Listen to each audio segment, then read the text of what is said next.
আমরা তাবাকশি থেকে বেরিয়ে অনেকটা পথ অতিক্রান্ত করে চলে এসেছি সীমানা ভিউ পয়েন্টে। লেপচা জগৎও আমাদের দেখা হয়ে গেছে আগে লেপচা জগৎ দেখে তারপরে সীমানাতে আসলাম। এখানে পরিবেশটা বেশ সুন্দর, বেশ মনোরম। প্রত্যেকটা পাহাড়ি জায়গা যেমন হয় ঠিক এটাও তেমনই। চারিদিকে পাইনের গাছ আর পাহাড়, নীল পাহাড় দেখতে ভীষণ সুন্দর লাগছে। আর সমস্ত পাইনের গাছগুলো যেন একদম দাঁড়িয়ে আছে মাথা চারা দিয়ে। সবাই ফটো তুলছে, অনেক পর্যটকের ভিড় এখানে ভালোই। তবে এখানে দেখলাম আশেপাশে বেশ দোকানও আছে। এই সীমানাতে ভাবলাম কয়েকটা জিনিস কিনে নিয়ে যাব, স্মৃতি।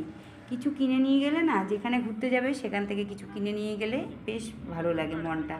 তুতান্ত সংগ্রহ করে যেই জায়গাগুলোতে যায় সেই জায়গাগুলোর একটা করে মানে চাবির রিং লেখা থাকে না, ওই যে I love Andaman, I love Mirik, এই যে এরকম যে লেখা থাকে ওই ওই মানে আলমারিতে লাগানো, সেগুলো কেনে।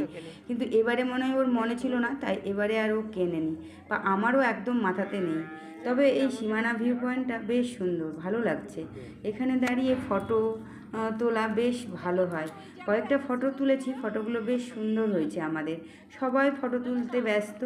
তো এখান থেকে আমরা একটু যাব দোকানের দিকে, আর দোকানের দিকে গিয়ে কয়েকটা একটু জিনিস কিনে নিয়ে যাব। এখানে না সীমানাতে প্রচুর চকলেট বিক্রি হচ্ছে দেখলাম দোকানে দোকানে, ওই যে 200 টাকা 300 টাকার যে বক্সগুলো হয় সেগুলোতে।